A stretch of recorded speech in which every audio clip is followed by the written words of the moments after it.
High, আমি মল্লিকা। তো আবার নিয়ে চলে আসলাম একটা মিনি ব্লগ নিয়ে। তো আজকে হচ্ছে সরস্বতী পুজোর দিন, যেদিনকারে পুজো টুজো দেওয়ার পরে আমি আর মাম্পি মিলে এখানে যাচ্ছি হচ্ছে ওর দিদির বাড়ি, আর তারপরে হচ্ছে আমার মাসির বাড়ি, যেটা একই জায়গায়।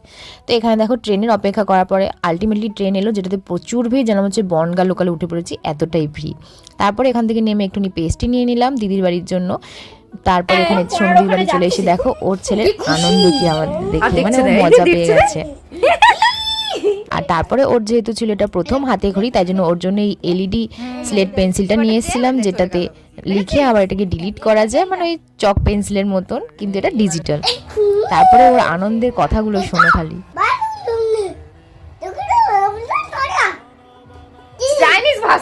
যেহেতু প্রচুর ঠান্ডা পড়েছিল, সেজন্য সন্ধ্যাবেলা একটু কফি বানিয়ে নিলাম সবার জন্য। তারপরে রাতে ডিনারে ছিল ডালি আর খিচুড়ি, গরম গরম, যেটা বেশ টেস্টি ছিল।